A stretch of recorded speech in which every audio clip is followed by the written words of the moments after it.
Olá pessoal, seja bem-vindo a mais um podcast. E esse que é o segundo episódio. O primeiro episódio já está aqui no canal. Se você não assistiu, aproveita para assistir. E também quem segue no Spotify também está no Spotify. No primeiro episódio a gente conversou com a reverenda Lúcia, que trouxe um pouco do conceito de igreja para a igreja anglicana. Foi muito legal, então se você não viu, aproveita e veja.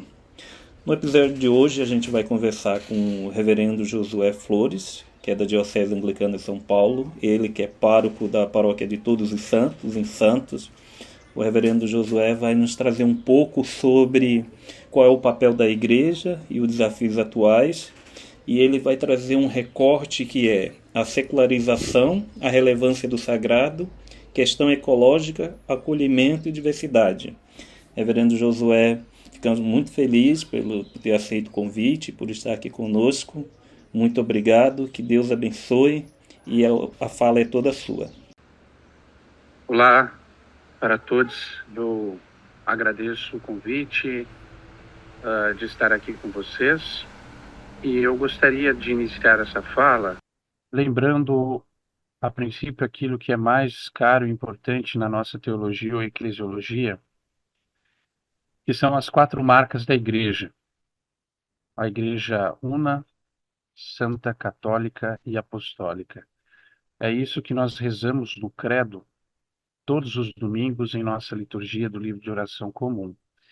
Essas são as quatro marcas da Igreja determinadas no Concílio de Nicéia. E isso é fundamental porque a nossa teologia doutrinária, ela é uma teologia fundada no credo. Ela não é uma teologia elaborada por algum reformador, ou por algum teólogo, em algum momento da história. Ela é uma teologia fundada especialmente sobre a doutrina dos credos, né? Credo apostólico, niceno e também atanasiano, mas especialmente o niceno, que é um credo bastante teológico, né? Bem, essas são as quatro marcas da igreja e elas, por si só, elas já dizem muito a respeito do papel da igreja no dia de hoje, né? Elas não perderam a sua relevância. Então, falar sobre a Igreja Una, evidentemente, nós estamos falando especialmente sobre a pauta das relações ecumênicas, sobre a Igreja Santa, especialmente sobre as relações que a Igreja estabelece ah, na sua teologia moral com o mundo, na sociedade, falar sobre a catolicidade da Igreja também. Nós estamos falando sobre a missão da Igreja, sobre como ela se contextualiza na diversidade das culturas no mundo e falar sobre a apostolicidade, sobre a relevância do ministério apostólico e também de todos os ministérios da igreja. Então, quando nós resgatamos essas quatro marcas da igreja que estão no nosso credo e nós rezamos todos os domingos, nós estamos falando sobre o papel da igreja. Essas quatro marcas, elas foram visitadas no quadrilátero de Lambeth, que reafirmou quatro coisas importantes ou fundamentais, né? Primeiro, a relevância da Bíblia, onde todas as coisas necessárias à salvação estão contidas nela, as escrituras sagradas, né? Do Novo e do Antigo Testamento. Também a reafirmação dos credos, né, apostólico e niceno como a nossa base doutrinária e de fé. Os sacramentos, especialmente do batismo e da Eucaristia, como os elementos fundamentais da adoração cristã anglicana. E o episcopado histórico, na sua continuidade ininterrupta, como uma marca importante do serviço, do ministério cristão na tradição anglicana. De certa forma, o quadrilátero de Lambeth ele dialoga com estas quatro marcas essenciais do credo niceno a respeito da igreja, e ele também fala a respeito do papel da igreja. Quando ele se refere especialmente à Bíblia como é, conteúdo pleno de tudo aquilo que é necessário à salvação, não é uma refutação da tradição. De qualquer forma, é uma afirmação apenas de que a Bíblia é o padrão mínimo daquilo que a gente constrói na nossa caminhada anglicana, nossa jornada, a respeito dos fundamentos da nossa fé. Tudo o demais que vem a partir da tradição, da teologia, da reflexão teológica, é, é possível, claro, de um debate muito maior da nossa compreensão, da nossa razão, mas que não deve ser elemento perturbador da nossa unidade e muito menos que inclua algo na nossa perspectiva de salvação, né? Quando a gente fala sobre o batismo e também a Eucaristia, a gente também dialoga com outro documento importantíssimo, né, do Conselho Mundial de Igrejas, que é o BEM, Batismo, Eucaristia e Ministério, como sacramentos especiais, ordenados por Jesus, né? Não que os demais não sejam especiais, mas de que esses dois foram especialmente ordenados por Jesus, né? Então, como sacramentos que têm sua relevância na vida da comunidade, porque eles centralizam a nossa adoração. A nossa adoração se constitui a partir dessa vida sacramental da igreja, batismo e Eucaristia, dois fundamentos, dois pilares do sentido de pertença, do pertencimento à comunidade, né? Ah, os credos, como já dito, e também o episcopado histórico, né, como uma herança ancestral, histórica, é, do ministério cristão que vem desde a sucessão dos apóstolos, né? Então, isso é uma tradição riquíssima, uma tradição bonita que nos liga é, de geração em geração, historicamente, aos primeiros cristãos, que nos liga ao ministério do próprio Jesus.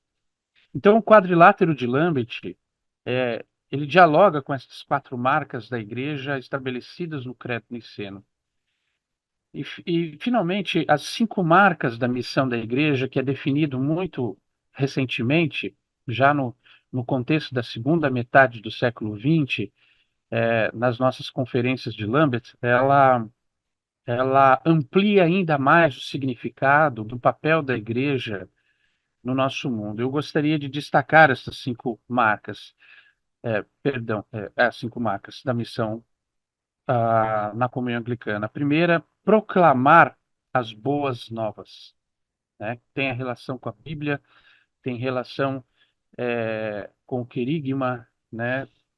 O aspecto querigmático da igreja, né? De proclamação das boas novas, o que não significa fazer proselitismo, né? Proselitismo é ideologicamente uma outra coisa, é um inchaço das nossas igrejas, né? Proclamar as boas novas tem um outro significado. Ensinar, batizar e nutrir. Novamente, uma relação muito próxima com os dois sacramentos do Chicago Lambert, né? O quadrilátero de Lambert, né? Que é o sacramento do batismo e Eucaristia, que fala sobre ensinar, batizar e nutrir, né? Então, a mesa da Eucaristia é a mesa da nutrição, mas a mesa da palavra também é a mesa da nutrição, né? Então, a, a mesa da palavra é a mesa do ensino, mas também a mesa da Eucaristia nos ensina. Então, são palavras correlacionadas a esses dois sacramentos, né? A terceira marca é responder às necessidades humanas. Então, quais são essas necessidades? São inúmeras, e especialmente onde nós estamos, existem necessidades peculiares, né? Talvez não sejam as mesmas que estejam acontecendo no Mianmar ou talvez nas Filipinas, mas as necessidades são peculiares e onde nós estamos, nós precisamos responder a estas necessidades conforme estas peculiaridades. transformação das estruturas injustas da sociedade. Infelizmente, onde quer que nós estejamos e nos organizando como sociedade humana, existem estruturas injustas, né, que se dão através das relações de poder, as relações de aquisição da, da, não apenas do poder, mas da riqueza, né, do acúmulo da riqueza. Então, essas frentes acabam criando estruturas injustas de sociedade, né? Onde certamente as pessoas mais pobres, as pessoas com menos influência, acabam sofrendo por conta daqueles que são mais poderosos na estrutura de poder da sociedade. Então, combater essas estruturas nos parece ainda ser muito relevante porque elas existem, elas estão aí. Salvaguardar e sustentar e renovar a criação, né? Algo extremamente contextual. Nós estamos praticamente, né, nessa geração apocalíptica, né, a geração da extinção humana, onde estamos vendo, né, o planeta, de certa forma, se purgar da presença humana, né? Então, nunca foi tão relevante falar sobre essa marca da missão anglicana como nesses últimos dias. Eu acho que talvez nem quando tenham estabelecido esta marca se tinha tamanha papel e relevância que ela iria exercer gerações depois, ah, da qual ela tivesse sido escrita e absorvida pela comunhão anglicana. Então, o que eu estou querendo dizer? Que tudo isso é uma ampliação, né, ou uma reverberação das quatro marcas da igreja que estão no credo niceno, a igreja una, santa, católica e apostólica, né? Onde a comunhão anglicana, ao longo da sua experiência, da sua tradição, do tempo, ela foi ampliando esta reflexão e foi gerando um debate muito maior a respeito deste papel da igreja. Agora, questões fundamentais, como, por exemplo, a secularização, eu não vejo a secularização de forma ruim, pelo contrário, eu vejo a secularização como uma verdadeira bênção, porque, assim, o oposto à secularização é o conceito de cristandade. E aí nós vamos falar de cristandade, ou desejar, com nostalgia conservadora, a cristandade a modo de quem? A cristandade a modo de Roma, a cristandade ao modo dos evangélicos. Que tipo de cristandade nós gostaríamos? E será que uma cristandade responderia realmente ao fim dos problemas aos quais nós estamos nos empenhando? Então, eu tenho minhas dúvidas, né? E eu prefiro muito mais uma sociedade secularizada, porque a secularização ela põe em xeque a autoridade da igreja no mundo, não como autoridade espiritual, mas como autoridade institucional, que é aquilo que nos parece que a igreja tem muita nostalgia, né, de ter esse papel de relevância na sociedade como autoridade moral para ela. E o secularismo não, o secularismo tira a igreja do seu pedestal e coloca no lugar junto com as igrejas periféricas ou com as religiões da periferia e nos coloca em diálogo com todas elas. Nunca se teve um espaço tão plural na sociedade como estamos vivendo hoje, né? Um Estado laico com a sociedade secularizada, com a presença e idade que se estabelece por conta do secularismo. A ideia de que se tenha um discurso hegemônico e um discurso hegemônico que se perpetua através de uma força institucional, de uma força de Estado, de uma força motriz em que seja defendido por lei, isso me parece ser algo muito ruim para a democracia, para a pluralidade, para a diversidade religiosa. Então, é, eu acho que toda a nostalgia que nós temos a respeito de uma cristandade, ela é um aspecto muito ruim, né? A gente perdeu a nossa, o nosso status de relevância na sociedade e nós temos saudade desse momento em que a igreja falava e ensinava, né, com a palmatória na mão, a fim de educar, né, docilmente as pessoas que não rezassem certo a sua cartilha. Então, me parece que esse tempo, né, já passou e a igreja precisa aprender a, a dialogar no mesmo nível com as demais religiões, com as demais crenças cristãs, enfim. Ah, então, esse é o meu ponto de vista a respeito da secularidade. Ah, nunca se viu que o sagrado tenha diminuído seu papel de relevância no mundo, na história. Pelo contrário, nós entendemos que o sagrado diminuiu por conta de que a presença das nossas igrejas diminuiu. Ah, então nós entendemos, nós achamos que a busca pelo sagrado está cada vez menor porque a frequência das nossas igrejas estão cada vez menores, né? E isso não é verdadeiro. As pessoas estão buscando, elas só buscam em outros lugares. Talvez porque nós temos perdido relevância na sociedade, o nosso discurso não tem tido vigor, não tem tido força, não tem tido jovialidade, né? Tem sido um discurso, às vezes, tradicionalista, levantando bandeiras conservadoras, e precisamos refletir se realmente há uma crise do sagrado na sociedade. É, Isso é tão falacioso que mesmo que nós pensássemos no sagrado a partir de outra perspectiva, né, a gente, por exemplo, na perspectiva marxista, né, você tem o fetiche da mercadoria, e onde a teologia da libertação trabalhou tão profundamente a respeito do sagrado do mercado, né, os aspectos sagrados do mercado. Independentemente daquilo que a gente acha, do julgamento, do juízo que nós façamos, o sagrado está aí, ainda que seja o dinheiro, ainda que seja a mão invisível do mercado, né?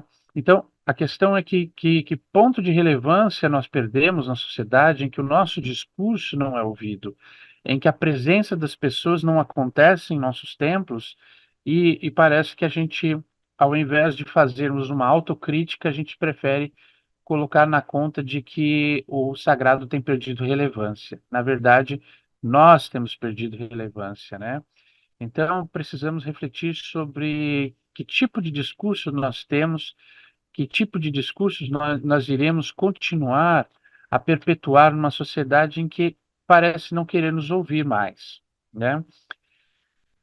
E finalmente, eu gostaria de falar sobre a justiça ambiental, com um outro aspecto transversal da nossa missão, das 5 marcas, da missão anglicana, mas também como uma das formas, eh, uma das marcas da igreja cristã, né? Então, justiça ambiental tem tudo a ver não apenas com a dignidade humana, mas também com o cuidado da criação. E eu falo isso por quê? Porque boa parte das pessoas no mundo, nas nossas cidades, nas grandes cidades, elas são vítimas do racismo ambiental. Elas moram em áreas de risco, como as encostas de morros, de montanhas, como as beiras, áreas de várzea, nos rios, ou lugares que são ah, indesejáveis, né, pela, pela especulação imobiliária, e que fundamentalmente essas pessoas foram empurradas para estes lugares, né? Então, quando a gente fala sobre justiça ambiental, a gente não pode também esquecer de tematizar a justiça social. Elas andam juntas, elas estão amarradas. Não há como resolver uma coisa sem resolver a outra. Nós precisamos pensar no déficit de moradias na sociedade, né? Nós precisamos pensar nos impactos que esse déficit de moradia gera com a ocupação irregular de áreas de preservação, que deveriam ser áreas de preservação permanentes. Então, me parece que esse é um grande tema para a igreja trabalhar nas próximas décadas. A gente precisa fundamentalmente receber também as críticas mais recentes a respeito dos aspectos decoloniais desse tópico, né? Porque existe em toda a estrutura de negócio, de mercado, das grandes indústrias, das grandes corporações, este descarte, este uso irregular de, das terras, das águas, do ar, especialmente do terceiro mundo, dos países subdesenvolvidos, como eles preferem chamar, né?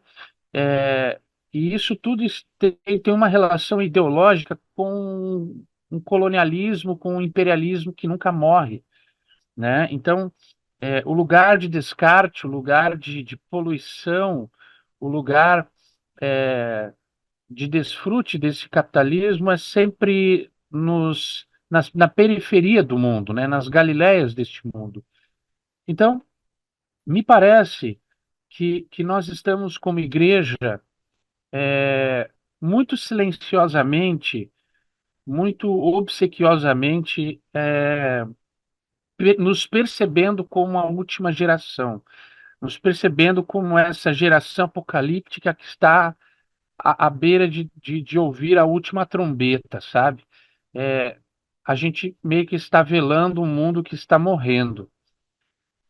Na verdade, eu penso que a relevância da igreja é justamente essa, não a de assumir, né, o endosso dessa morte, mas tentar reverter e tentar buscar acabar, aniquilar com aquilo que está gerando isso, que é o capitalismo, né? Se nós formos ver exatamente do século XIX para o XX, todas essas mazelas que nós estamos comentando aqui, elas são todas fruto do capitalismo da sua forma mais selvagem, na sua forma mais voraz.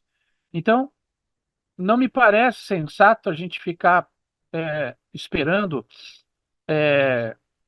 ou tentando fazer programas verdes sem atacar especialmente as relações econômicas desse mundo, que são relações todas balizadas pelo modo de se fazer o capitalismo, pelo modo de produção capitalista.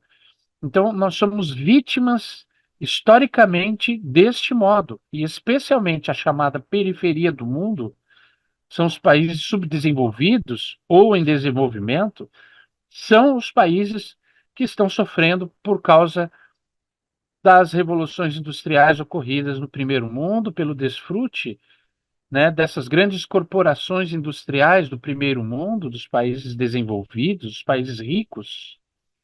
Então, me parece que falar em justiça ambiental não é algo que deva estar restrito apenas em programas de Igreja Verde, em educação ambiental ou em discursos para que os nossos paroquianos aprendam a separar o lixo. Me parece que a gente precisa pisar mais fundo e pisar na cabeça da serpente, que é o modo de se fazer a nossa vida, se produzir a nossa vida economicamente, que é o modo capitalista. Nós precisamos acabar com o capitalismo e não deixar que o capitalismo acabe com o nosso planeta.